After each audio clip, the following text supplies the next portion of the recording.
want to focus on the topic of Jewish ethics. Now, that topic is extremely broad and also needs to be defined. Substantially,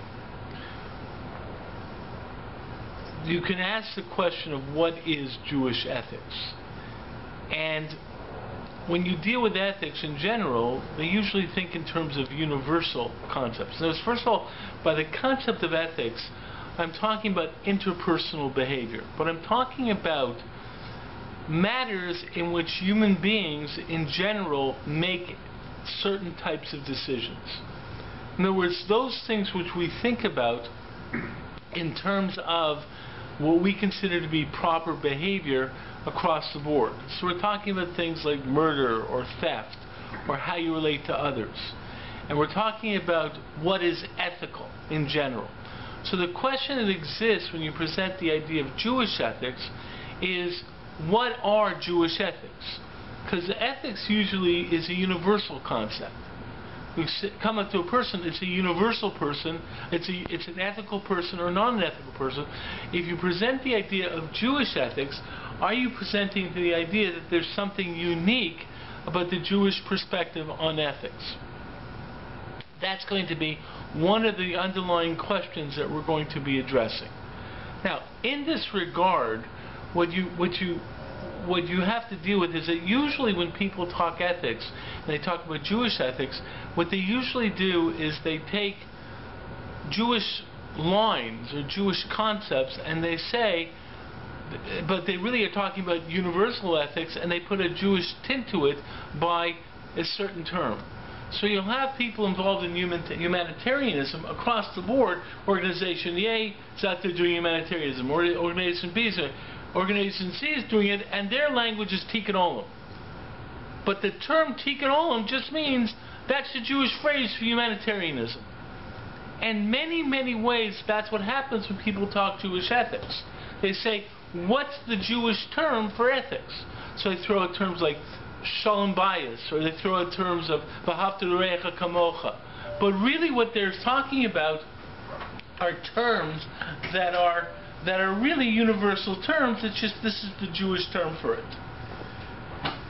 And the question then exists, is there something unique about Jewish ethics? And if there are, how do you deal with it in terms of relating between Jewish ethics and universal ethics?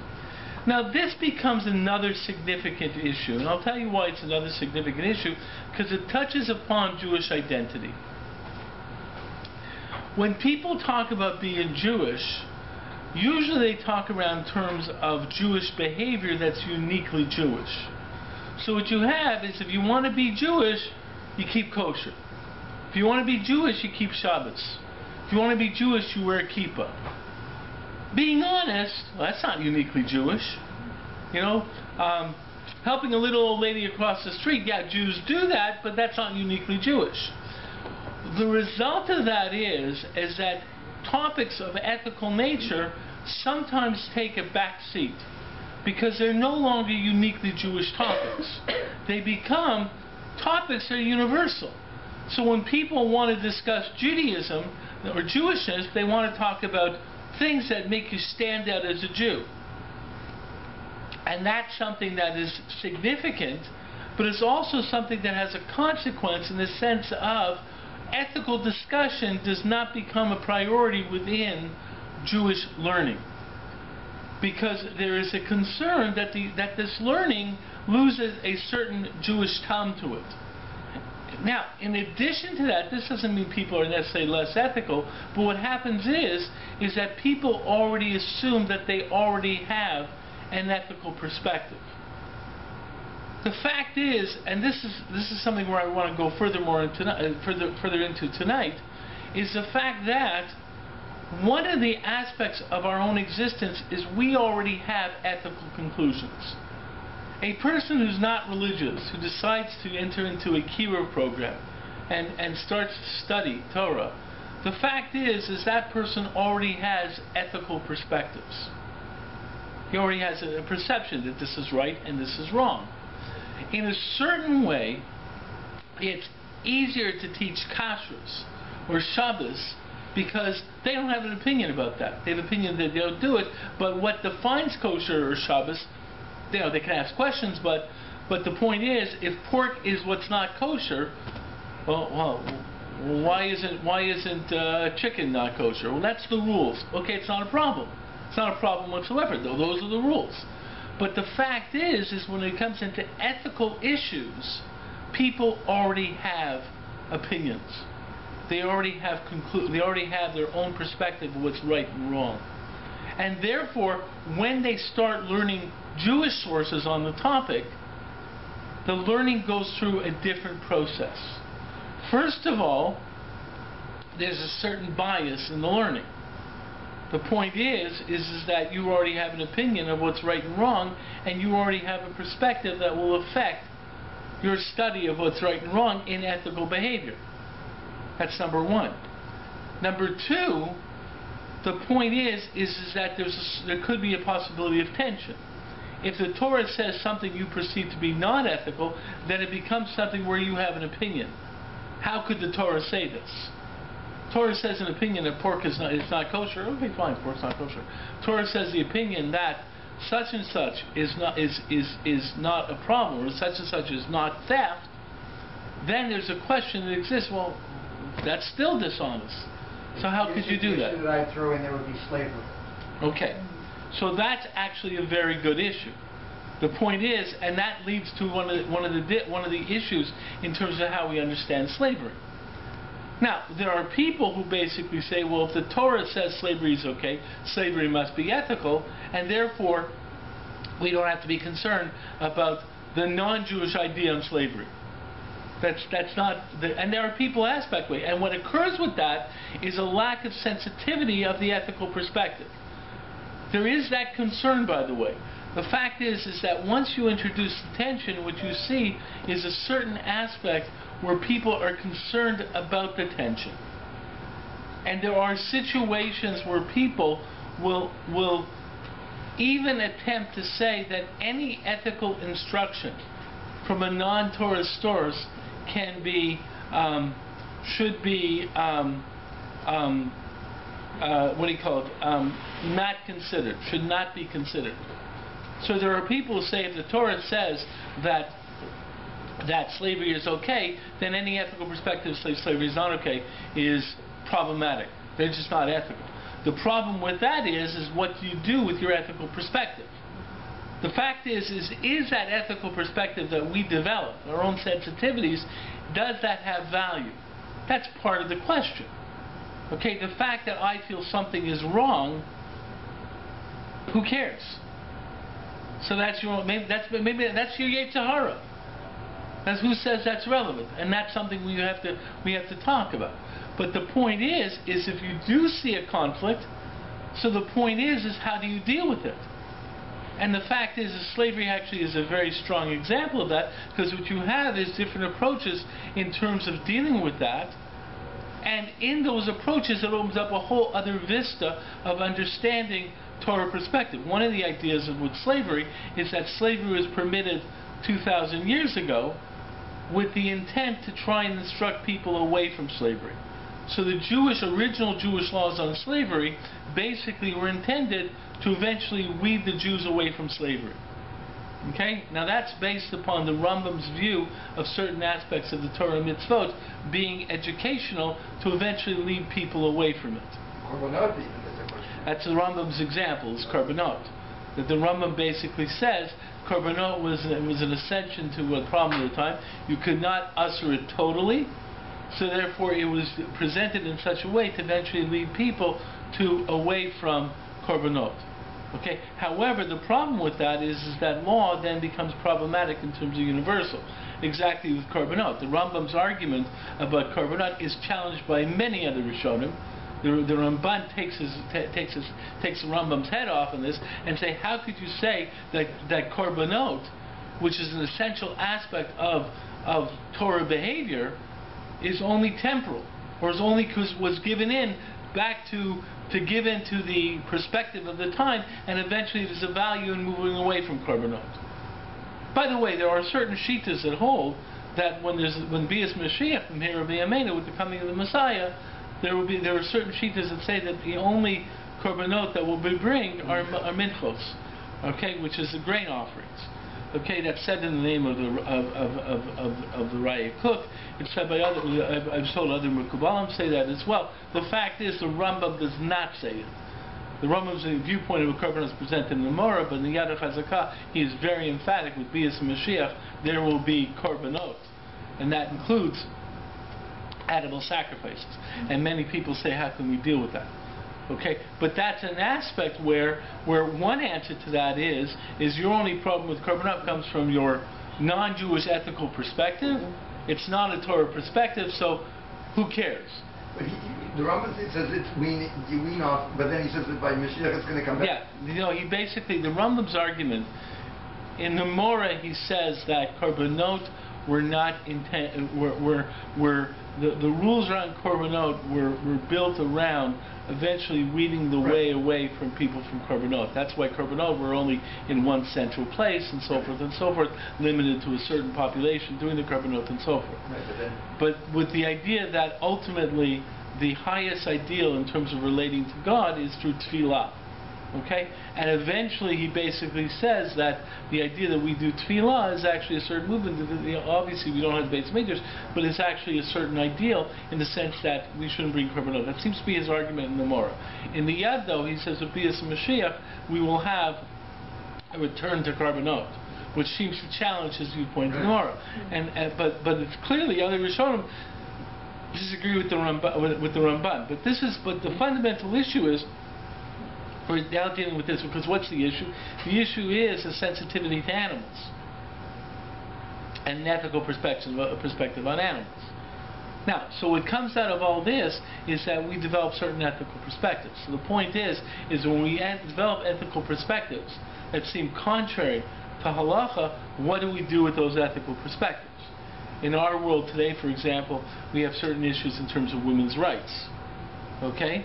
Which is an issue in the sense that if you look at the movement in terms of the different movements in terms of women, the fact is the ethical perspective seems to arise from arguments outside of Torah. It's the world has become more sensitive to women's rights. The world has become more sensitive to equality and so forth and so forth. The simple answer is who cares? Who says that's ethical? The ethical answer is what the Torah says, and this ethical perspective from the secular world can be just shunned away. That's one answer, and that basically says no women. Therefore, we don't need to advance women's rights. The other aspect, which says women's rights has a point, and so forth and so forth. People like Eliezer Berkowitz and so forth, take a perspective that this ethical development is to be recognized. Then you have to deal with how you're going to deal with your own ethical development and the Torah. Yeah. How do you know, so the commentator says it's necessary for the mark? Understanding, I presume there are some hints that he sees. He puts his facts together. He comes to a conclusion. Right. But how does one quote unquote know that this is in fact what the Torah means or meant? Okay, so the point is that obviously involves the human being in the process. Ramosha basically says, Ramosha Feinstein says, is that the most we can do is figure out what we think the Torah is saying. In other words, the way he defines it is kalpei shmaya. He calls it emes lahalacha and emes kalpei shmaya. Says the truth from the perspective of heaven, no human being can get that. Because no one tells us, and we're not even supposed to listen to a prophet who tells us that. The most we can get is emes lahalacha, which is the truth that we can figure out on our own, and that's through analysis. We said through hard work, through diligent study, through gaining the sources, and therefore you come to a conclusion. The reality is, different human beings will come to different conclusions, and our call is to observe the conclusion that we think is most correct. That's what our job is. And if we can't arrive at that conclusion ourselves, then we have to choose someone who will make those decisions for us. But the point is, it's part of that perspective. But some things don't direct you to an action. Some things just, for example, in the Yom Kippur davening, when it talks about the Yashar Harugei Malchut, and the angels complain to God, and God says, if anybody says another word. Right. So this, your response to that, it's an ethical response, but it doesn't direct you in terms of... That's true. The fact is, what you're talking about is the development of ethical sensitivity. Okay, and the fact is that leads to another issue where ethical sensitivity, how does it sometimes connect to halacha? The example is what you were just saying there. The malachim have a sensitivity, and God's basically saying, yeah, that sensitivity is there. If you say one more word, it's out. But I'll give you another example, a guna. Okay? The point of the matter is that if you don't feel sad upon facing a case of a guna, your ethical sensitivity, no one's going to turn, and that's an issue over there. No one's going to turn around and say, this is the halacha. There's a classic story of Rav Moshe, that there was a woman who was engaged to a kohen. A kohen cannot. Okay, she was engaged to a kohen, and a few weeks before her wedding, she was raped. Okay, a woman who's had relations with a non-Jew is usher to a kohen, even if those relations were against her will. In other words, a woman who is raped by a non-Jew cannot marry a kohen. And she was raped by a Jew? She can't. That's a different issue. The fact of the matter is that, and that's an issue. And exactly that point doesn't make sense. It's not fair. It's not fair. But the point of the matter is when they came to Rav Moshe with the question, right? The minute Rav Moshe heard the question, he broke down and cried. That's an ethical perspective. Okay. The fact is that you have situations where you have people challenging saying, "Gee, I don't get this. I don't get it." So the point is that kind of ethical sensitivity is even permitted when you're called, when it comes to, even if it's in conflict with halacha. There are other people who basically try to play that down because that creates tension. A person in that situation, it creates tension, and that could lead to a person basically not abiding by halacha in that viewpoint. But the fact is that there are situations. Those people say you shouldn't be ethically sensitive? Those people feel that your ethical sensitivity should only be defined within Torah, and the fact is they don't necessarily foster ethical sensitivity. In other words, ethical sensitivity is a further development of your internal mechanism of decision making. They want your decision making to be external. See, halacha is basically, when you deal with halacha in more ritual perspectives, the decision making is external. Go look it up in your Shulchan Aruch. Okay? This is kosher, this is not kosher. The only conflict you may have is how much you want to eat that thing. But no one thinks, oh wow, it's ethical to eat a Big Mac. Well, I really want to eat the Big Mac. Okay, so you say that's a Yetzer Hara. That's simple. It's very simple in that perspective.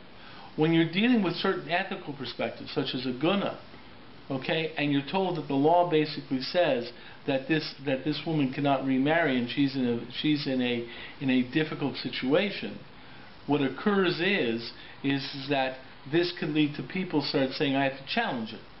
Or they're going to challenge it. Now the truth is that may lead to the development of the reform movement. And by the way, there's a famous Hebrew poet called Mapu, okay, which is noted, even though Mapu himself was actually a from guy, but he's considered to be a maskil. And one of his powerful poems, which really affected the Jewish community in the 1800s, was a poem called Futzas Yud, which basically was the story of a woman who received a get, and there was a whole issue of getting a get. She finally got the get, and then she went somewhere to get remarried, and the Rav in that city, and she was already far away, and she couldn't go back to her first husband, whatever it is. The Rav looked at this get and said, no, the get's puzzle, because of Futzas Yud, the Yud was missing. Okay. I think the Yud was missing, or there was a problem in the writing of the Yud. So this guy basically said, the get's puzzle, and therefore she's still married, and she was stuck as an aguna. So this poem was a very powerful attack upon observance of halacha, and that led to maskilim and arguments of Reform Judaism and Conservative Judaism and so forth and so forth. Therefore, one of the responses to that are people who basically say, don't develop an internal mechanism, or your internal mechanism should be downplayed. try and deal even with ethical issues in terms of the same way you deal with eating a Big Mac. And therefore what happens is a lack of development of sensitivity, because that creates conflict. Now the point is what you're really getting at over here is, what I'm throwing out over here is a situation where halacha may lead to issues of conflict with universal ethical perspectives. And that's an issue in its own right, in the sense that, what do I do with my own internal ethical perspectives? The point is that one question is, do those internal ethical perspectives have value? That's one of the questions. Now the point is that it would seem that there are many sources that point to the fact that it does have value. Okay? It's referred to, in secular terms, referred to as natural morality. The fact of the matter is that you see people talking about das, you see people talking about seichel. You see people talking about making decisions al pi seichel. And the fact is that decisions al pi seichel, moral decisions al pi seichel, are given value by a variety of people. Okay, the Rambam talks about this in terms of mishpatim, that you're supposed to have a certain sense of natural morality. Rav Aaron Lichtenstein, Rosh Yeshiva Gush Etzion, has a whole argument on natural morality and says that was the basis of Avram Avinu's challenge of Hashem by stone. He had a sense of natural morality, and the fact is that therefore he said, how can it not be just? This doesn't seem just because I have a sense of natural morality. Now, but other people say no, it's not necessarily true. It might be that Avram learned halachic concept of mishpat from God, and then was asking God, pursuant to the lessons he already had al pi Torah, of the definitions of mishpat. But the fact is, Ron Lichtenstein says that's a proof of natural morality. The question then exists in terms of okay, so it seems to be that it has value. So the point is that can it be that those situations can create conflict? And then what do you do in that type of situation? So the point is that what you're really identifying is two systems of ethical determination within Torah. One is an internal system, which we would call natural morality, and one is an external system, which is the decisions of the halacha. Now the fact is, though, is that natural morality really is right there in the Chumash, in the sense that you have it, I've always argued, it's very simple, it's the Yetzer Das Tov Ra. It's the fact that we know of the tree of knowledge of good and evil, and therefore we have an internal system of making decisions. The point is how that relates to the fact that there's also an external system called Torah. The simple answer to most people is to say there's no conflict between these two. The internal ethical system is not in conflict with the external ethical system. Now the point is that many people say that's the ultimate ideal, but we see some distinctions. Part of those distinctions is the example of slavery. But the point is that if it's true, then the fact is we have already two systems. And part of the issue in terms of Jewish ethics is balancing the universal ethic with the halachic ethic, and then trying to figure out how we balance it out. But if it's true that you have a halachic ethic, and it's not necessarily meshes with the universal ethic, you have to look at this idea that is presenting an ethical perspective that's different. Therefore you have what you have to define as Jewish ethics. Yeah. Two things. Number one, another case in point is Yibum. Yeah. Okay? And secondarily, there are people who disregard and get married somewhere else. Kohanim marry Gerim, Kohanim marry because and that's the answer. And yet they still consider themselves orthodox and holding by halacha. Yeah, the fact is that's how some people try to justify their own behavior. Right, how some people justify their own behavior that way. The fact is that that's what the conservative movement basically did, and you find ideas around it. I mean, the truth of the matter is that one of the things you find in terms of halachic development is these type of issues. I mean, the fact is that what happens in halacha in many times is that usually you will come across a conflict between your own ethical perspective and the halacha, and then becomes the issue of how do you come up with an answer. And the answer is to go back into the sources and see if there's a way of working it out al pi halacha. Now, you have many cases of people who were praised because every case of a guna that ever came to them, they always found a heter. Now, what does that mean? So it means that they were bothered by it, and they put effort into it to try and find what were legitimate answers to the issue. And that's where halacha becomes somewhat of a unique system. In the sense that halacha is not just a prima facie statement of law, halacha is also the in-depth statement of the law that may have been initiated by an ethical perspective. Then, by definition, you're saying one extension of this is that a rabbi could look into, if it was known, the identity of the rapist and his history, and maybe there was a Jewish mother, grandmother, whatever. Absolutely. And then the fact is in that case, what I was told is Ramosha found a way to be matir. Okay, I mean the fact is you have these type of situations where Ramosha has been matir, but the truth is that's what happens in many halachic situations,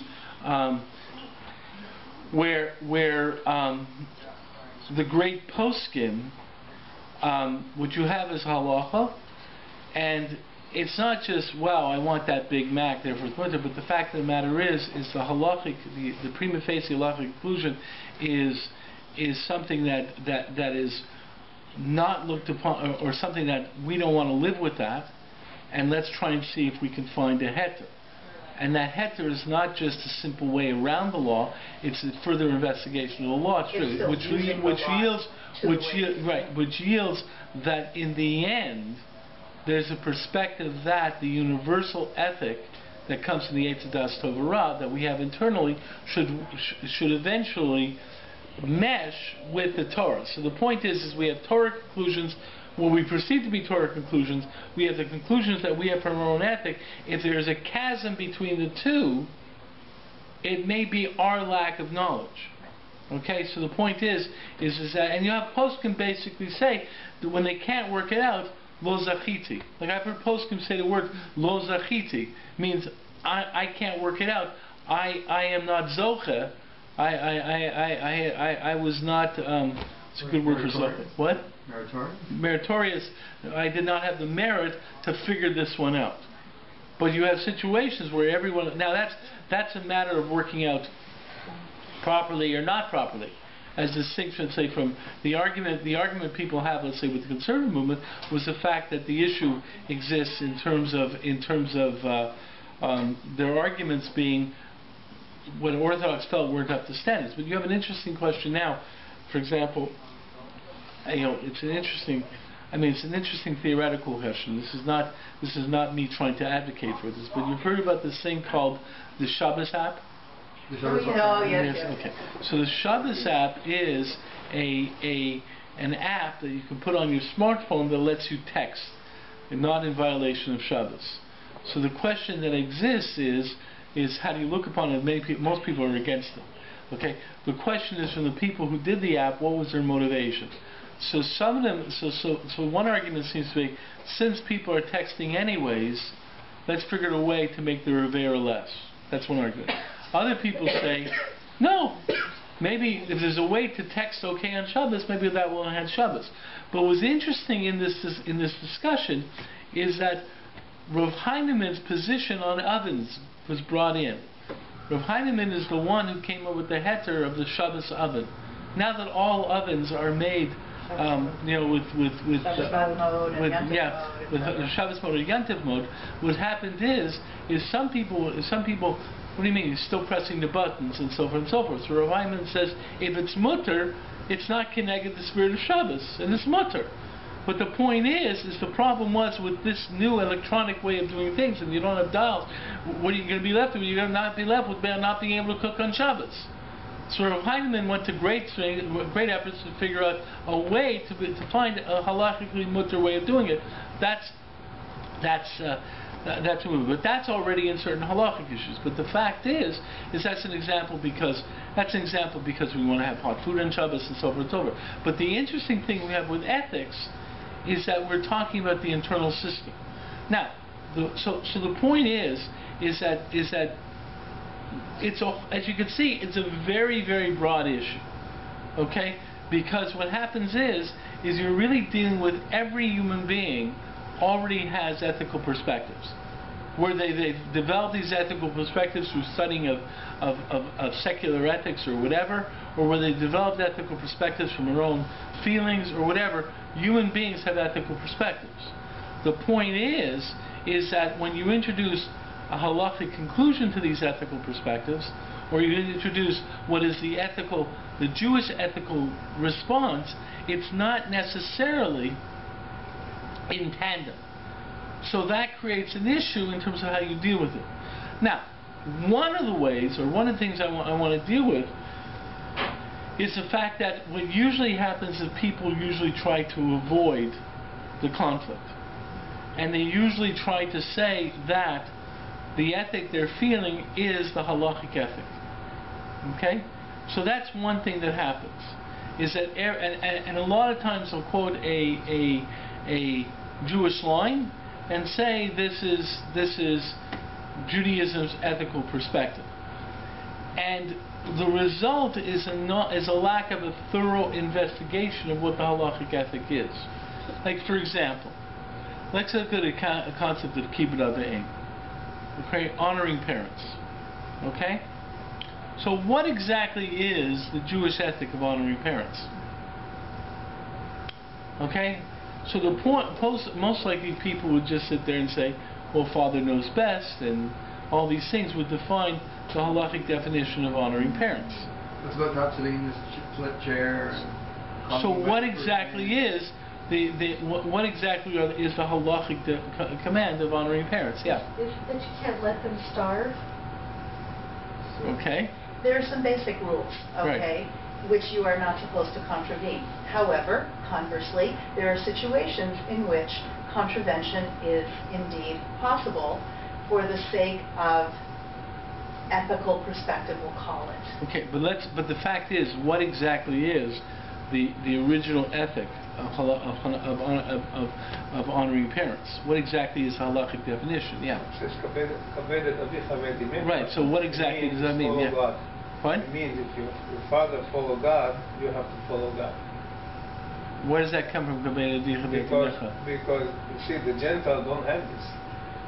The fact is that kabeda v'itra v'etimecha, there's already an issue of kibbud shemayim outside of kabeda v'itra v'etimecha.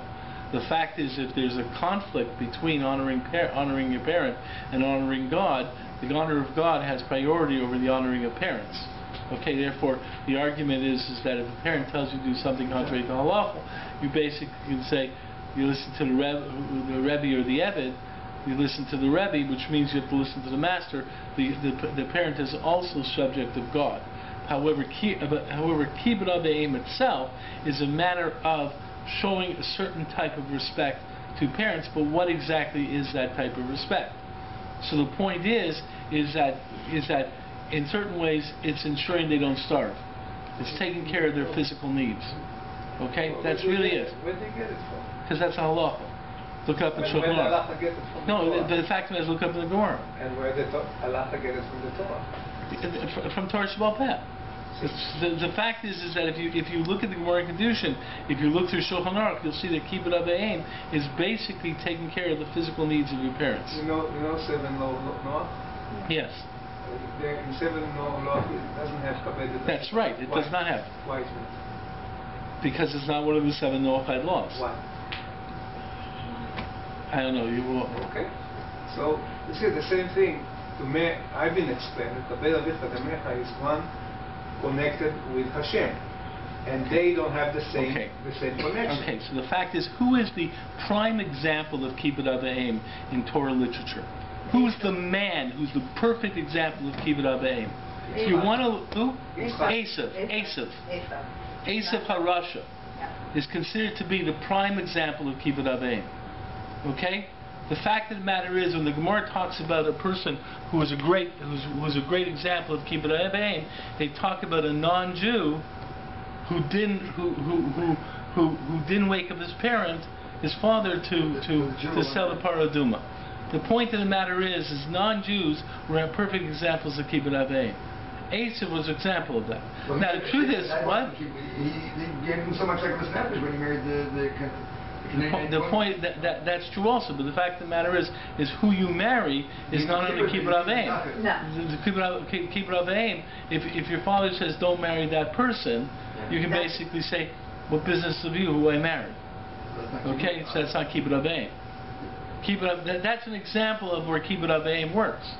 The fact is in Jewish definitions of kibbud avayim, it's a very specific command.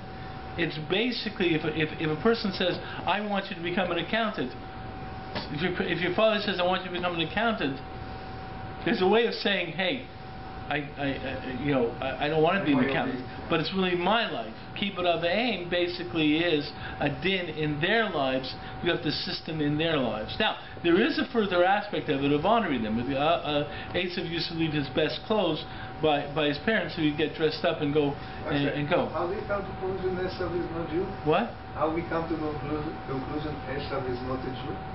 He wasn't Jewish. So why Yaakov is a Jew? It's a good question. Was Yaakov Jewish? They were also not Jewish. There's an interesting question with Yaakov Jewish. That was the machlokas between the sons. Okay, whether it actually did in Yisrael or not. But Esav is clearly not Jewish. But the fact is Esav is a perfect example. Now the truth is by the way, the fact that kibbud avayim is not part of the Noachide code does not mean that a non-Jew doesn't get rewarded for it. And the question exists then, why? Then you have to really get into the Noachide code and what really are the commands of the Noachide code. The fact is, Noachide code deals with law and order. Okay, the laws of the Noachide code are basically law and order, and the justice system in the Noachide code is much more tied to law and order. It's not a person. It enables society and the concept. Right. It's not a person. It's not a personal ethical system. No. Okay. The point of the matter is that that's really what the Noachide code is about. It's a creation of proper law and order. Now, okay. So the point is that I'm just bringing out an example where people throw out this concept of honoring parents and assume that any use of that word in the general world is assumed to be what the halacha is stating. But the fact is that it's not necessarily so. Now, what that does, though, is that the further investigation becomes somewhat challenged. And the reason the further investigation becomes somewhat challenged is because what do you do with it? In other words, people are sitting there and saying, well, you're going to find ways to say that the kid doesn't have honor his parents. The truth of the matter is that if you read aspects of honoring parents, it seems to say that the standard is very, very high. Okay, in terms of standing up for them, in terms of respecting them, in terms of aspects like that. There's people who say that if a parent's not moichel on his kavod, if a parent doesn't relinquish his due honor, then there's no way a kid can ever meet the requirements of kibbud avayim. So on one hand, though, the point is a halachic analysis of kibbud avayim is not really investigated. But one of the reasons is because people already think that they know it. Because we always talk about honoring parents. We already think we know what this value is. And that's what becomes an issue in terms of Jewish ethics. There's a lot of study of things when we don't have an idea about it. No one's going to come in and say, I know all the laws of kashrus, whatever, having read a sefer on kashrus. But people already generally have an idea about kibbud avayim, about honoring parents. But have you ever really looked in the Shulchan Aruch to see what the definitions of kibbud avayim are? Okay? Now, one of the other sides of the coin, by the way, is the fact that these laws are not as detailed. Okay? The fact is, if you go look up laws in kashrus, you can get book and book down to details and so forth and so forth. In kibbud avayim, it's basically one siman in Shulchan Aruch, one or two siman in Shulchan Aruch.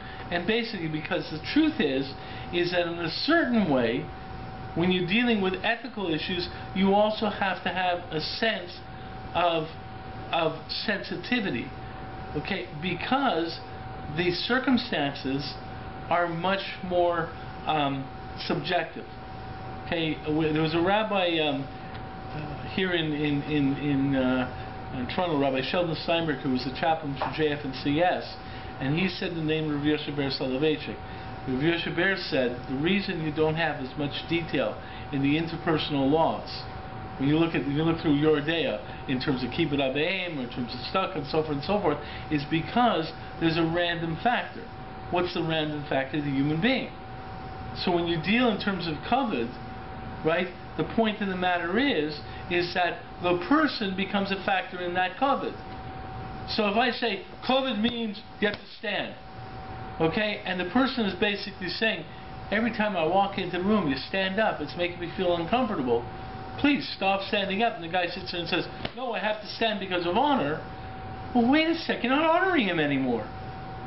Right, so the point is that in the halachas that deal with interpersonal behavior, you have to have a certain ethical perspective. And that certain ethical perspective includes the ability to see the unique subjectivity of the individual. Did you tell them Mrs. Hecht's story also? Okay. She's here in the room. Another case was that a friend of my daughter once came over to our house and kept referring to my wife as Mrs. Hecht. Okay, now, so and my wife basically said, no, please just call me Naomi. Now, this happened about 60 times, and this woman kept on saying, this young girl, she was a teenager, kept on saying Mrs. Hecht, and my wife kept saying, please, just call me Naomi. Right, and so this girl said, no, I was taught that I always have to honor an elder, and I have to call you Mrs. So-and-so. Okay? Because it's honor to it. Okay? And look at this. Here's a person saying, please don't do that. And this person, no, it's honor. I have to do this. So basically, I got my point. The truth is Yerushalmi that says, Kvodo shel adam zuhi ratzono. The honor to a person is fulfilling their ratzon. Okay? That's real honor to a person, is fulfilling their ratzon. As long as the ratzon does not contravene halach. So the point is that a woman could say, please call me by my first name, it's not a problem. No, but it did become difficult because she was doing it because her mother taught her. Right. That you should always call. And so I stopped saying anything because I didn't want to tell her not to follow her mother. Right, I remember that. But the fact is that at that point in time, though, is the fact that there are issues involved. This is already an aspect of ethical decision making, of an aspect of ethical sensitivity. But isn't there always a tributary halacha? For example, let's say there are vagaries in Kaveh Mecha. Then let's say you go on to study the laws of chinuch, how you educate your children. And those give you a bit more of a specific... Right. So let's say part of educating your children is to take general concepts and apply them specifically. So if you teach your children the idea of respect, the concept of respect, then eventually it will come to... But you see, teaching respect, teaching ethical sensitivity is a much more difficult thing. What I find happens... Is there any way to come to ethical sensitivity without being prodded by... No, the fact is... Because halacha alone doesn't seem to create... Well, the truth is that what happens in this situation, and it's an aspect of what I call the ritualization of halacha, is that what occurs is that people start writing down the answers and ethical perspectives as if they're writing down halacha in kashrus or whatever. So the fact is that with ethical perspectives, there's much more of a response to the situation, and you have to much more deal with sensitivity. That's what the Rabbi is really saying. Rabbi is really saying is you have to be responsive to the sensitivity of the situation. But the Rabbi also talks about personal catharsis, and he says controlling your... That's something different. That's what he's talking about in terms of his relationship with God and his relationship with himself. The fact is that it's also part of the mechanism of ethical sensitivity. But the point is what I'm talking about is that the easiest way to try and teach ethical behavior is the same way you teach Kitzur Shulchan Aruch. So you basically say, this is right and this is wrong. and you hope that by teaching this behavior, you're going to teach the kid to do what's right 85% of the time. But the problem is the kid is not developing sensitivity. In other words, in that situation, what you're saying is be sensitive to the situation. Person's an elder, respect the elder. But if the elder is saying to you, listen, call me by my first name. In other words, I want to make our relationship a little bit more palsy or whatever it is, then that's something you have to be sensitive to as well, and try and maintain the honor with that sensitivity. But the fact is that once you have, but the point is if a person's only taught in rigid dogmatic fashion, then the person will not develop an ethical sensitivity. Now that's another issue that I have sometimes when people do deal with ethical issues. You have questions, and I point this out before, you have questions where a person will come up to me and say, listen, I know that Chaim is going out with this girl Devorah, right? And Devorah is ready, they're going to get engaged and whatever it is, and Devorah doesn't know that Chaim is on heavy medication, and if Chaim stops taking his medication, he goes totally bonkers and whatever it is, and no one has told Devorah the situation. Okay? And of course, how can you tell Devorah? It's Lashon Hara. It's Lashon Hara Chaim. So I've had people sit there and say, it's Lashon Hara, how can I say it? And so forth and so forth. And I look at the person and say, wait a second. What do you mean it's Lashon Hara? You have a chiyuv to tell them. Okay?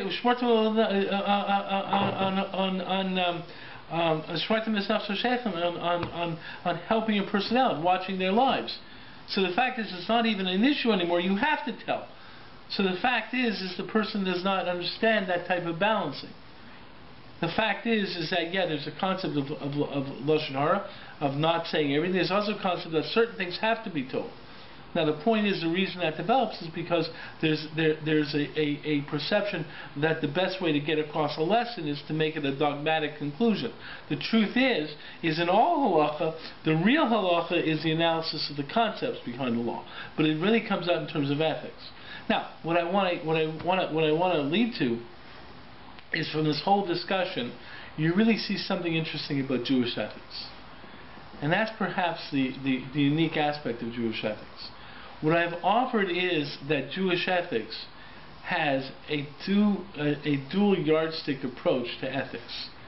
The halacha speaks ethically, right? On the same time, we have our own ethical perspective. We have an internal ethical system, a sense of natural morality. The point is what really comes out of that is a dynamic system. And that dynamic system is perhaps what colors Jewish ethics more than anything else. The truth is, I do believe that Jewish ethics are unique. It's not necessarily with the conclusions. Back when you talked about slavery, back when everyone thought slavery was great in Roman times, and the Jews already gave slaves rights, then what happens is that the Roman people were very upset by the Jews. They were people breaking down the society. They were radicals because they actually gave the slaves some rights. The point is those giving slaves some rights actually developed a certain sensitivity within the Jewish people. Okay, but the fact is that what occurred is that you had this ethical perspective from Torah, and you also had an internal ethical perspective. What it created was a dynamic. And that dynamic is unique within the Jewish perspective. To me, if you look in terms of Jewish ethics, the most remarkable thing about Jewish ethics is how dynamic it is. The fact is that what you have is a sense of balancing things. And the way I like to look at it is like this, is that usually ethics are defined in a black and white way. This is right, this is wrong. The little devil, the little angel. The little angel says what's right, the little devil says what's wrong. The truth of the matter is that what Jewish ethics really says is that there are a variety of ethical considerations that have to be balanced in the reaching of a conclusion. Yeah, there's a concept of not speaking ill about another person. There's a concept of also caring for someone else if this person is going to cause harm to that person.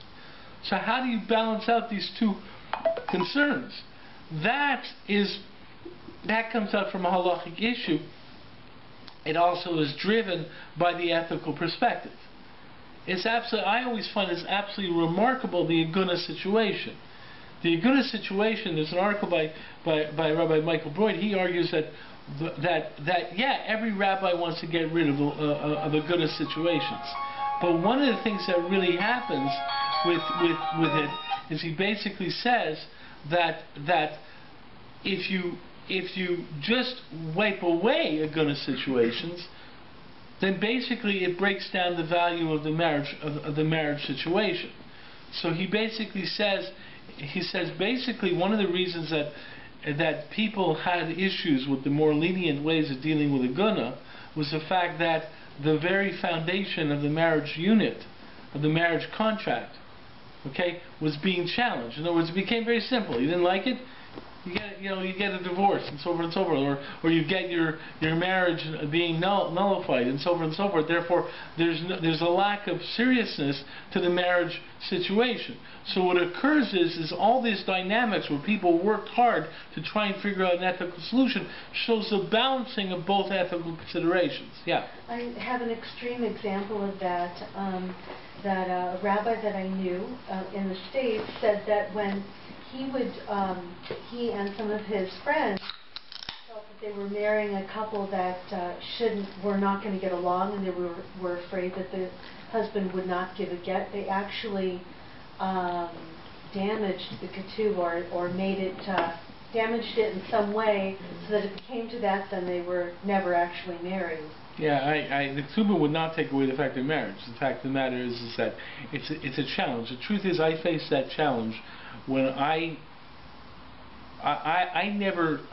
just recently got my license to marry. I never wanted it. And someone told me, you're making a big mistake, you should get your license to marry. Okay, so I got it. The reason I never wanted it is because I would get phone calls from people who were not halachic and they wanted to be married. Or they specifically want an Orthodox rabbi to marry them.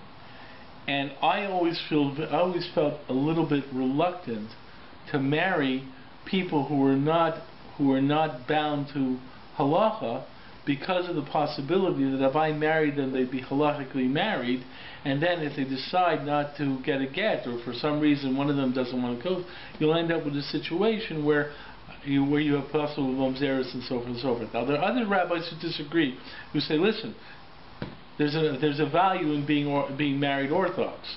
It's a value that they're halachically married. So what I would do in many situations is try and circumvent situations when I felt people who I didn't know if they were going to be bound by a halachic sensitivity, and basically direct them to go get married by a Reform conservative rabbi, knowing full well that there was always Ramosha's heter that basically can say that we can basically say the marriages are marriages, and therefore we can circumvent that idea. So the truth is when someone comes to me who I don't think is going to be bound by law, and this case came up a couple months ago, where for some reason it was an interesting case where I was called and said, listen, this couple is looking for an Orthodox rabbi to marry them, but their dinner is not going to be kosher. Will you marry them even though their dinner won't be kosher? Okay. Now I know some Orthodox rabbis will marry in that situation because they feel at least they're getting an Orthodox marriage. The truth of the matter is that I would not like to be involved in that marriage anyways, but the thing is that if they're not going to have a kosher meal, then they're for sure not going to have not have respect for the halacha down the road. So I basically always try to stay away from that situation. And my argument is a similar idea. Let them get married in such a way that if there's a problem, we can wait. So I understand that situation. But the interesting thing about this, and this leads to the question you asked before in terms of different conclusions. The interesting thing about this is that Jewish ethics then becomes a matter of analysis. It becomes a matter of weighing ethical perspectives. Okay, it's a matter of weighing different viewpoints. And what occurs is is that it's true that many people shy away from really investigating the halacha in conflict with their own internal ethical perspective, because it does create tension.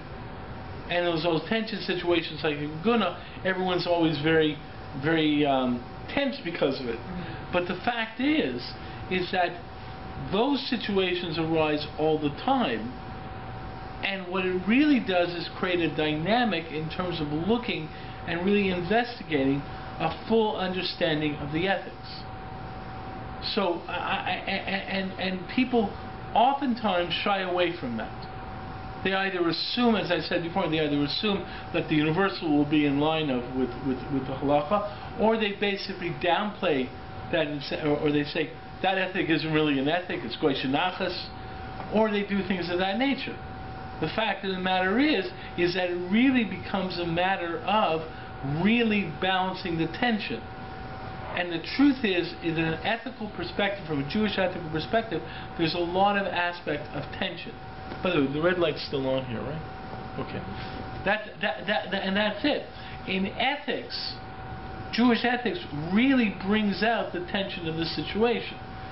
And in many ways, when the world goes through ethical perspectives, a lot of times, what Judaism basically says is deal with the conflict of ethics. Because what happens is, from a Jewish perspective, from my perspective of the understanding of Torah, it's not usually Yetzer Hara versus Yetzer Tov. It's usually balancing this ethic and that ethic. And how do I make the choice of which one takes precedence? And in certain ways, you get down to situations where it's sort of like, yeah. And by the way, the case of Yaakov and the blessing is a perfect example of it, because usually an ethical conclusion from a Torah perspective usually is not black and white. Yaakov was still critiqued for tricking his father. It was the right thing for him to do, but it wasn't 100% the right thing to do. It was the right thing to do, but it wasn't 100% correct. So therefore the Midrashim say that Esav's scream that my brother has tricked me, right, led to punishment to Yaakov, because, or Yaakov's descendants, but the fact is, because it's not totally okay. And you see this so many times from a Torah perspective. It's a matter where it's tense. Okay, yeah. Today's representation is that two people can come to you with exactly the same question, but the merits of each situation are potentially completely different. Right. Okay? Yeah. And therefore the answer may be this way for one and this way for another. Right. But it's still working through that tension and balancing. And that sometimes applies also in more ritual situations where you say for this person it's kosher, for that person it's not kosher. But you do find it a lot in ethical perspective because of the nature of the people involved. I like the way you concretized it in the ritualization of halacha. I don't like the ritualization. Right. I mean, the fact of the matter is that ritualization of halacha is a problem. Ritualization of halacha is a problem in halacha in general. The fact is, people don't deal with concepts. I mean, people don't recognize that the Shulchan Aruch, when it came out, there were major gedolim, like the Maharal MiPrague. Who hasn't heard of the Maharal MiPrague? The Maharal MiPrague was a great critic of the Shulchan Aruch. He didn't like conclusions because you had to deal with the concepts. The point is you can't just look it up in your Funkin' Wagnalls for us old people. The point of the matter is that you have to work with the concepts. It's a different perspective. Yeah. What happens when there's an issue of kavana? Let's say there's a standoff. You're at the.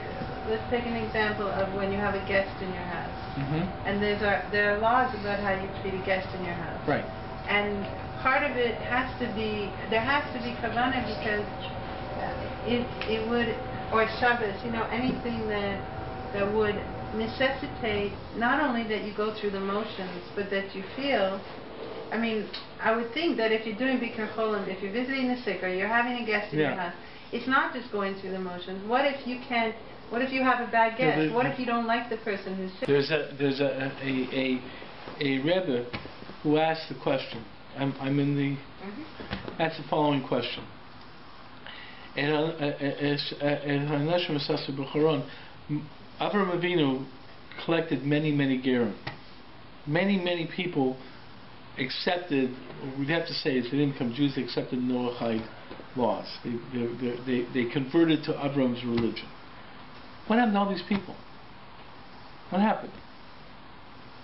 So the Rebbe said an argument is that Yitzchak scared them away, right? Yitzchak was Gvura. Yitzchak was much tougher. So the simple answer is Yitzchak scared them away. Avram was Mr. Kindness and Love, and Yitzchak was much more of a much more. Pachad was much more strict. Okay, it's in a way. He says, what does that really mean? And this is a classic answer people threw out. So he said like this. He says, what do you think? Yitzchak did also try to be makar. Yitzchak also wasn't machnes orach. What do you think? Yitzchak didn't try to do these things, but the fact was, Yitzchak still wasn't Avram Avinu. Okay, it wasn't Yitzchak's personality. So yeah, Yitzchak would try and take people in and would try and do that, but it's a difference whether you're that kind of person or you're not that kind of person. I know that as a rabbi, part of my job was Bikur Cholim. When I was a rabbi in the congregation, I'd go and Bikur Cholim. And I saw other rabbis who they were unbelievable in how they visited the sick. Me, I was always very what's the word I'm looking at? I was always much more of a straw man, because I was a little like these guys would walk in and somehow they just totally related to the person and made them feel great. I would walk in and I'd really like to do that, but it wasn't my personality. Okay, it wasn't my connection. So the truth is the fact is there's certain mitzvot that you have to know that they're your mitzvah. Like the Rambam says, there's certain mitzvot that are your mitzvah. Okay? Going up to everyone and say, you can go and do Bikur Cholim. No, you can't. You have to know who you are. You have to know what your strengths are, what your weaknesses are, and so forth and so forth. You have to know how to relate and so forth. And that's possible. Also, in terms of having guests in your house. The point is that there's a way of asking with guests, but also in terms of guests, it's also an interesting question, because at some point in time, it doesn't mean the guest is 100% correct 100% of the time. The guest can also overstep their boundary. And the question then exists of, what do you do when the guest is overstepping their boundary, and knowing how to relate to them in that situation? There's always these classic stories this classic story of the rabbi who just finished helping someone, and he did a bunch of work and so forth and so forth. He was about to leave, and he said, and he's leaving. He said, okay, and thank you. So the guy says, what are you thanking me for? He says, I remember somewhere where if someone helps someone else out, when they part, one of the people is supposed to say thank you. Now, since you didn't say thank you to me, I figured it must be me who should say thank you to you. Right? So the point is, they got across this point. The fact is that it's interesting challenges. It's tremendous interesting challenges knowing that type of balancing and so forth. The fact is that what I find from an ethical perspective, I think if there's what I'm getting at is that the way I understand the Torah perspective is the fact that the Torah gave to us. The Torah gave us certain internal mechanisms to deal with revelation, with Har Sinai. The simplistic way most people look at those mechanisms is that we should be like blank paper. Okay? Okay, I'm maybe referring to Pirkei Avos, but we're not going to learn Pirkei Avos that way. The fact of the matter is you should look at it as that be blank paper. In other words, the way most people understand the perspective of a revelation is God speaks. Basically, I just listen and I take in, or I just am supposed to be a blank page. I'm supposed to just my own thing is to accept. Okay. The fact is, though, is that al pi Torah, HaKadosh Baruch Hu placed two things within us that basically makes that impossible. The first thing He placed within us is our seichel, is our analysis. We hear things, we question. If things aren't totally clear, we have questions. Now, if you look, let's say, in terms of fundamentalist Christianity, that questioning is wrong. If you look in terms of almost any fundamentalist religious perspective, you're not supposed to question. The fact is the call of Torah is a necessity of questioning. Right? You're going to get the wrong message if you don't question. It's a famous lesson from the Akedah. Right? When Avram says, you told me, I don't get it. You told me to go sacrifice him, and then, on the other hand, you say Yitzchak is going to be the source of all my children. He says, I didn't get it. So Kodesh Baruch Hu answers. He says, I never told you to sacrifice him. All I said was, place him on the mizbeach. Right. So I believe it's the Beis Halevi who says this is an important lesson. This is a lesson of halachic analysis. You don't get the message of God correct unless you ask the question. You can't be a blank page. So in Torah, you can't be a blank page. You think you're going to be a blank page and just receive? You're not going to get God's message. That's seichel. That's analysis. The second thing that I believe comes out of this is the fact that God has placed within us an internal ethical perspective. Now, when I say God has placed within us, it's through the Yetzer Das Tov Ra and the whole issues of how we got it, through the whole story of the apes and so forth and so forth. But we have it. So the truth is when we hear the statements of ethics from HaKadosh Baruch Hu through halacha, it is not simply to be blank page. But you're paying lip service to it. But then you get the other thing that says, my thoughts are not your thoughts. I'm God, you're not. So the fact of the matter is, in the end, God plays a trump card. That's what Naomi said before. In the end, God basically says, hey, one more peep out of you, and it's game over. Which He said to the angels. The truth of the matter is that Kodesh Baruch Hu said the same thing to Moshe Rabbeinu. That's it. Game over. This is the thing. God finally makes a decision. In halachic analysis, what I said is when the rabbi said Lo Zachiti, if he couldn't come up with a heter for the Yaguna, he would still say, but that's still a halacha. What can I do? The point is, though, is that the fact is we are brought into this dynamic. That, to me, is unique in Jewish ethics.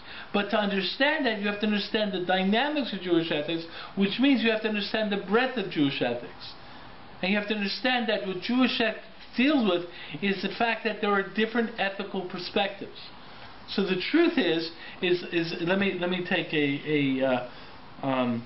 an example of our modern world, which I'm sort of put myself on, put my neck out with this example: women's rights in our modern world today, right? Already, okay. The fact of the matter is, when you deal with women's rights, so the point is, on one hand, you argue towards equality. On the other hand, the point is you argue in terms of women having a certain limitation in, let's say, a certain standard that they have to fall within, which is not necessarily equal or not necessarily the same as men. So how do you balance this out? What it really comes down to is a tension between viewing men and women as human beings and viewing men and women as different. And the fact of the matter is, you get a little bit into this issue when you deal with it in terms of the birth of with the creation of Chava, because you have, rather than by the animals, it was He created the animal, the Charvin the Keva Bara Otam, which was also said by the first creation of Adam and Chava. But in terms of the second creation, you have the creation of Adam, and then a separate creation of Chava, which means that the woman might be a different a different entity. Now the truth of the matter is the Malbim says that the unique creation of Chava also points to the fact that every human being is creation. That's why in Adam's naming of the animals, he named the animal, the camel, the goat, the dog, or whatever, but he named every individual human being uniquely, because every individual human being is a species unto themselves in a certain way. But the fact is when you deal with it, is it basically we're all human beings, just happen to have a distinction in sex, or is there a distinct creation of male and female? That tension is actually the tension that exists in much of the analysis in the halachic development. And the fact is what you're dealing with is that underlying tension. Now, sadly, what I find sadly is I'm not going to get to the conclusion. Because how poskim conclude and why they conclude, that's judgment called in their part, and it's all based upon sources. There are situations where all poskim a certain way, and other people say, I had situations where I'd sit there and say to a person, go ask that Rav, and which will give the answer this person wants, don't ask me. And the person will say, well, if you're telling me to go ask the other Rav, you think it's okay. Say, for him it's okay to give that psak. I can't give that psak because that's not the way I read the sources. So I have to be honest to myself as well. But the point is in the world, you basically understand the tension. The fact is that what I find within Jewish ethics or Jewish analysis is this uncovering of the breadth of tension and the breadth of analysis. And what I usually find, and it's another example, like for example, no one wants to talk about ISIS being religious. Remember with Bush when he talked about Al Qaeda, they're not religious. They're a bunch of this, or ISIS, they're a bunch of this. The fact of the matter is, why? Because we have a narrow definition of religious. The ethical. No, they are religious, and therefore they think a certain way. And if you don't recognize that, you're not going to understand the way they're thinking. That's a Jewish perspective. The Jewish perspective is dealing with that issue. But I remember learning somewhere today that the Rambam says. I was learning something today, and I quoted the Rambam says that the Rambam's language is very powerful. He says, "Koifin kol ba'olam," to get people to follow the 7 Noachide laws. So he says you're allowed to force people to follow the 7 Noachide laws, the entire world. So this guy looks at me and he says, that sounds like an ISIS type of thing. You're allowed to further. And I said, Chas v'shalom, compare the Rambam to the ISIS, whatever. But the fact of the matter is if you really believe this is right, then you do want people to follow Noachide code, and a person not following Noachide code, idolatry and so forth, how do you deal with it? On the other hand, we have a value of tolerance. Okay? And if you argue that we're only tolerant because it works for us in America, but if we were in charge, and there are Jews who argue like that, there are Jews who basically say, hey, listen, we're in America it's good to be tolerant, but if we really had our own state and we were able to apply halacha, we would not have this tolerance. Well, wait a second, that seems to be incorrect. If you're benefiting from tolerance in the world, so in America, then you have to have this value tolerance. So then how do you deal with the Rambam? Now the truth is the Rambam is not a predominant viewpoint among the Rishonim. Okay, other Rishonim say basically you don't have that obligation. The point is, how do you deal with the Rambam? So therefore, that type of tension. On the other hand, if you believe it's right, you believe idolatry is wrong, how are you tolerant to people doing something wrong? Now we see that perspective, and the truth is those are the kind of tensions that comes up if you really fully understand the situation. And in many ways, that's an aspect that I think is very unique within Judaism. And it's really unique within Jewish ethics, that Jewish ethics is supposed to create a certain tension within us. And we try to hide away from it by being happy with our own reading of the ethics in line with what we want the ethics to be. And the truth is that Jewish ethics really is a world of tremendous amount of uncovering of the ethical perspectives and uncovering things. And maybe down the road I want to deal with issues like even things like healthcare, Obamacare, all these things, all these social issues, women's rights, in terms of understanding how what really happens through the dynamic process is an understanding of how broad the ethic is and how you really are thrown into this type of tension. Any more questions or?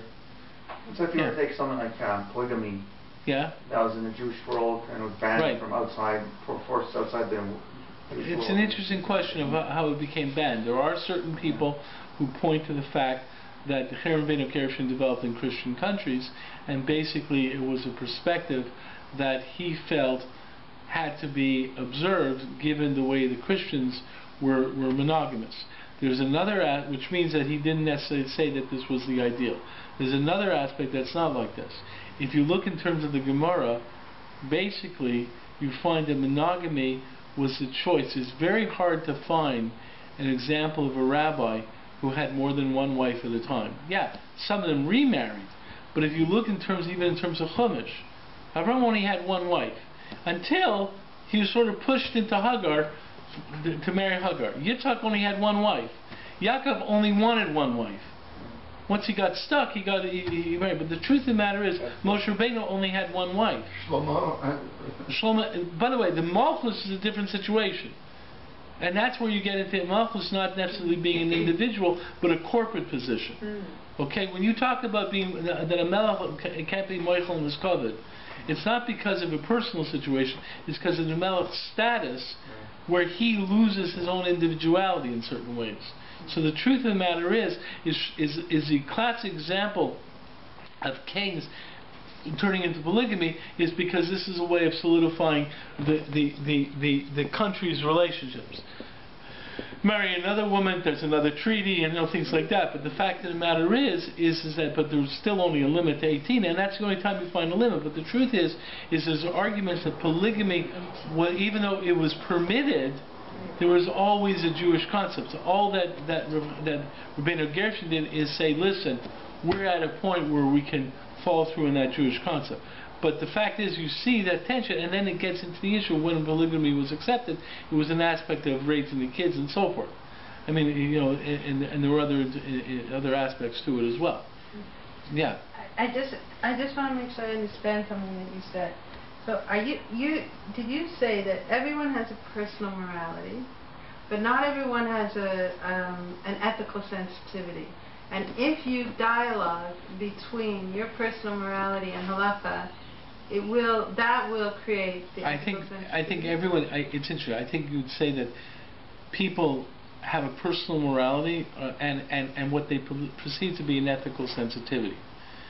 But clearly, but clearly it is. The truth of it. Hitler thought he was doing. Yes, exactly. That's exactly it. Hitler thought that he was being ethical. Making the world a better place. Right. The fact of the matter is, you're right. But the fact is that what I'm saying is that if you have a dynamic relationship with the ethics, in other words, if the ethical perspective becomes dogmatic, then it can reinforce what is your narrow personal morality or your narrow ethical sensitivity. The fact is, if you face in terms of the dynamic, then you basically have an issue there. So the truth of the matter is, I'll give you a perfect example. Wait, and are you saying that it's the dialogue between halacha and personal morality? One of them. You have dialogues within the halacha, but one of them is you have the dialogue between halacha and seichel, and one of them is the dialogue between halacha and the internal ethical system. I mean, the fact of the matter is you take in terms of nationalism versus universalism. Okay, Yonah was clearly a strong nationalist. Was a national ethic. What he encountered was God saying, "Hey, listen, don't forget the universal ethic."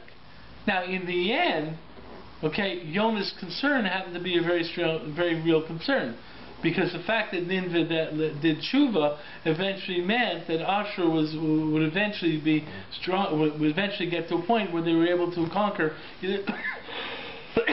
Yisrael. So Yonah's concern was very real. Because Baruch Hu said, you know something?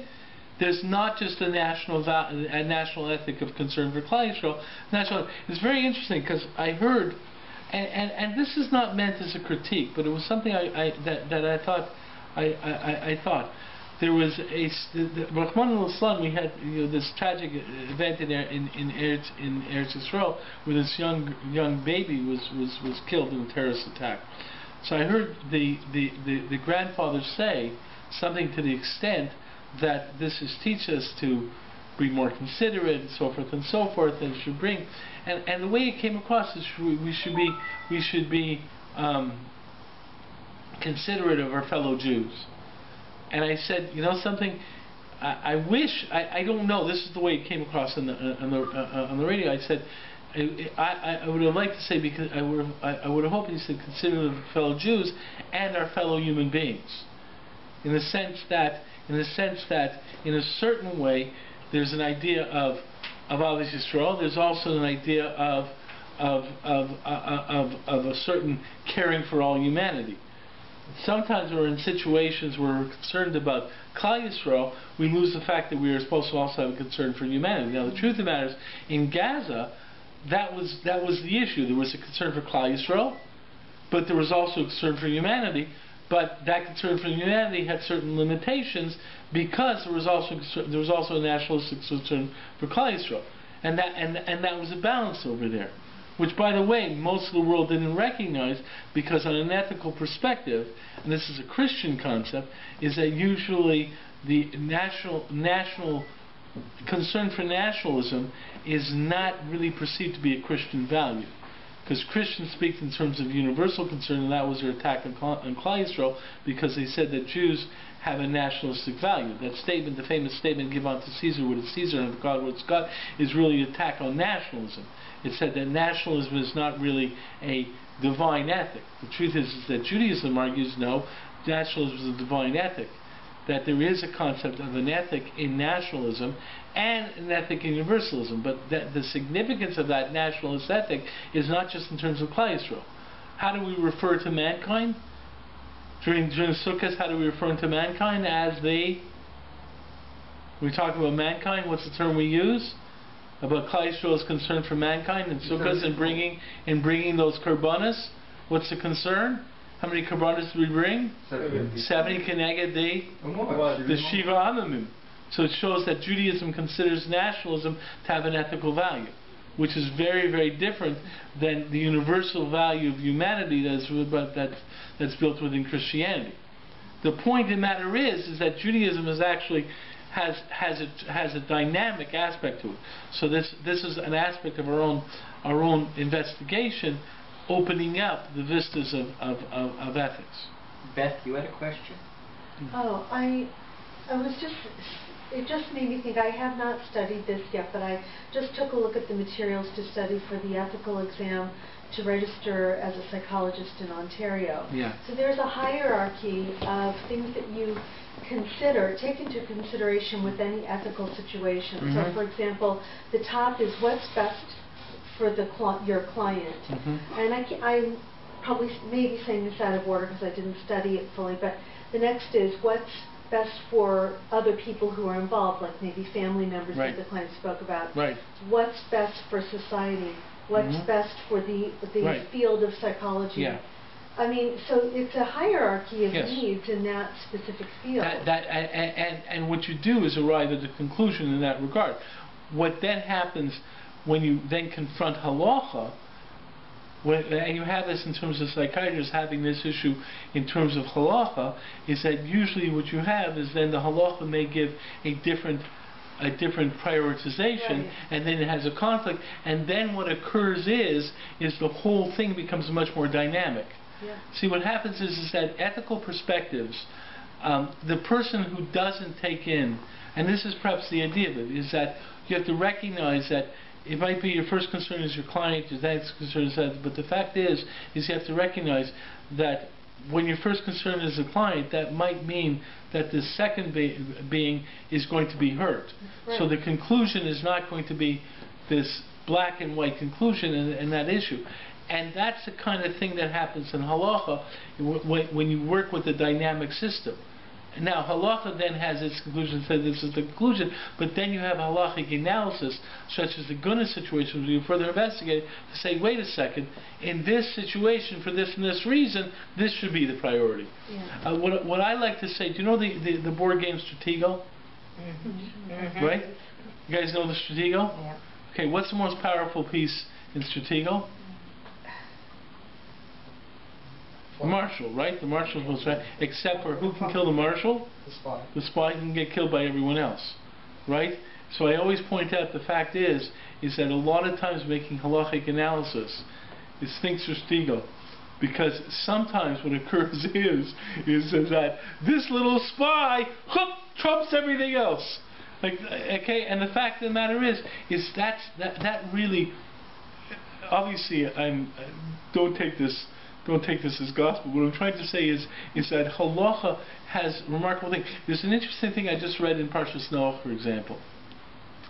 In Parshas Noach, what was the final? Why was the flood? Why did the flood come? Hamas. What's Hamas?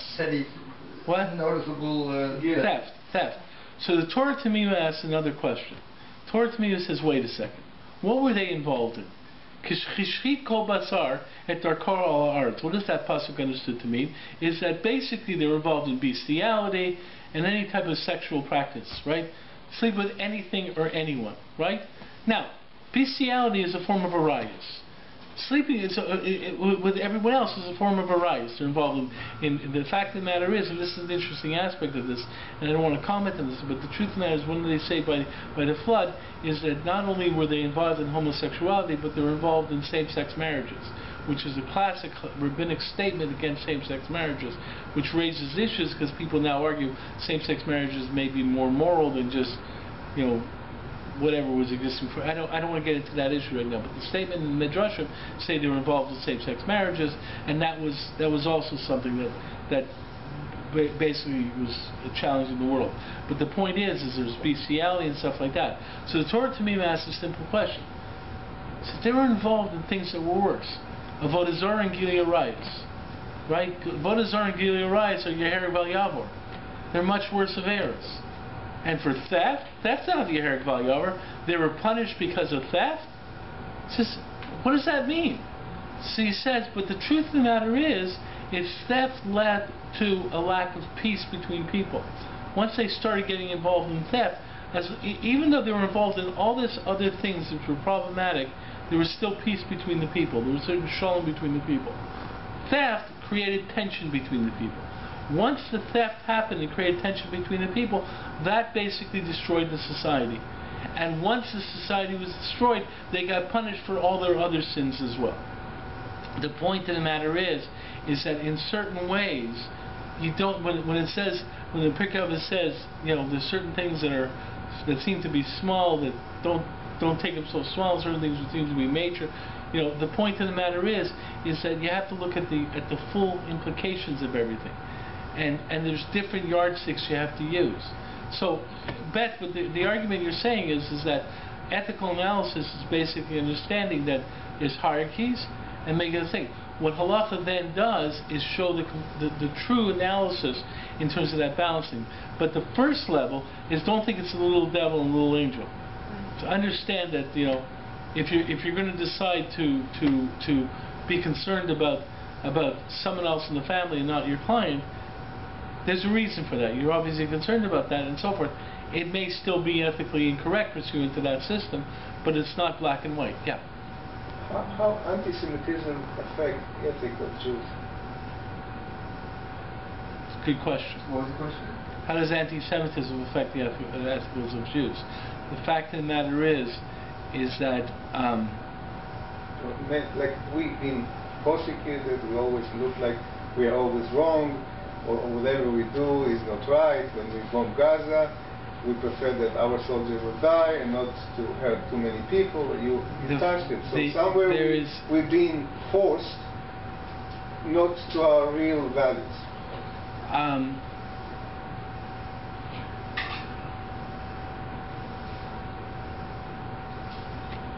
We are saddened by anti-Semitism. We are what? We are saddened by anti-Semitism. Okay. There's an interesting thing when you look at the removal of the wine on the Seder night.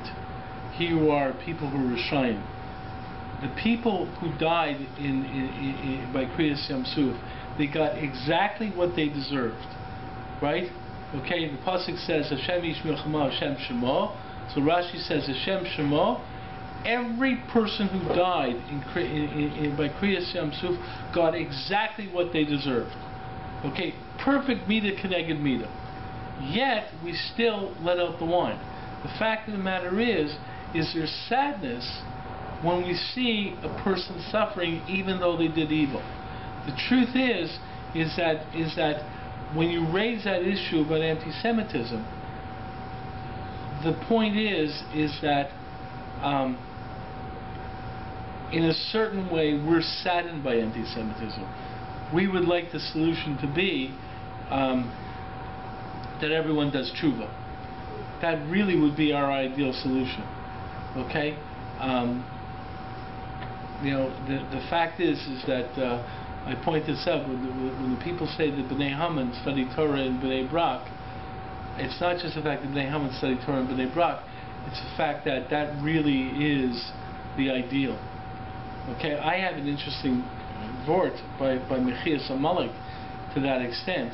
That Mechias Amalek is what I have an interesting vort that Amalek came about. What was the reason Amalek was created?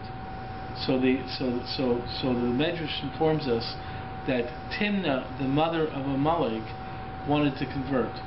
She went to Avram, Yitzchak, and Yaakov to convert, whatever convert means.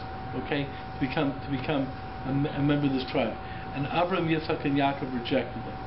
So she said, better to be a Pelegish to this family, right, than to be a princess, because she was a princess.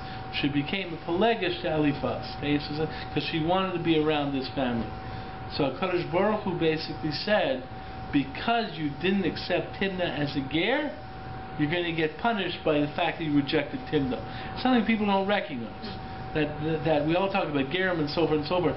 If someone is supposed to be Megayer and you are too tough on them and they walk away from Megayeras, you're over big Averas. And that's a classic example of that by Timnah.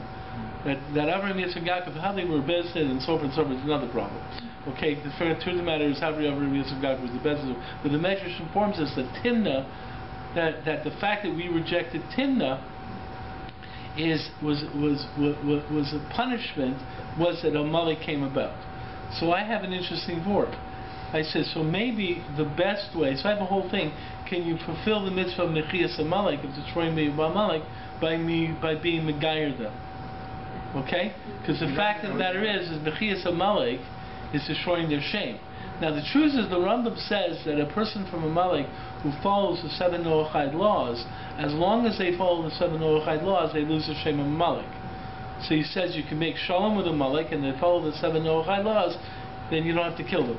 Who's Amalek today? Well, that's another question. That's another question. Okay, but the point is that really our objective it's exactly what Bruria said to Rabbi Meir. Our art is that we want chotim. It's chatayim in our arts.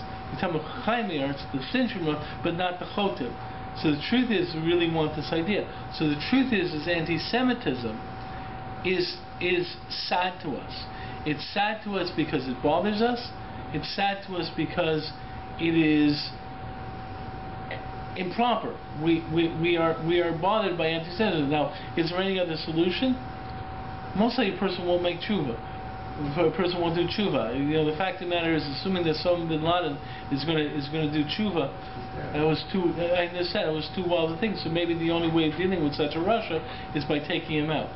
But the point is that our real objective is we really want people to do tshuva. So the truth is, we're really saddened by anti-Semitism, and now is there a tension? Yeah, because we're so saddened by it, we'd like the people to do it, but then we may be waiting for them to do tshuva. It gives them the opportunity to go on with their evil plans. So the point is that but that's one of the tensions that existed. And by the way, there's an interesting statement about the Jews in Europe. One of the problems the Jews had in Europe was that every time they went to a new place, they wanted to really be nice to their non-Jewish neighbors. So they'd come in and say, listen, we're really going to be nice here. And this way they'll like us and they'll treat us nicely. Great.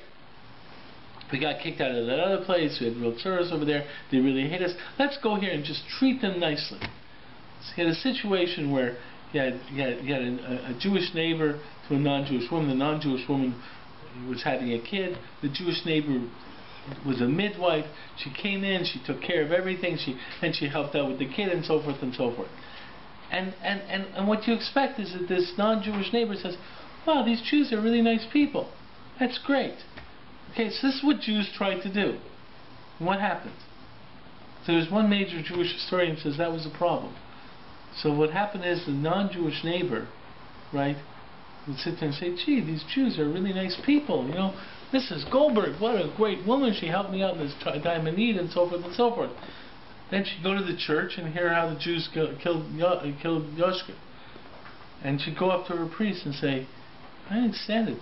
I got a neighbor who's Jewish and she's a wonderful human being. So how come you telling me all the Jews are going to hell? Because if you don't believe in Jesus, you go to hell, which means you must be an evil person. I don't get it. Mrs. Goldberg is a fine person. No, she's the devil incarnate. Goes back to Mrs. Goldberg. She's a very fine person, right? So what happened was, is the priest would sit there and say, we got a problem.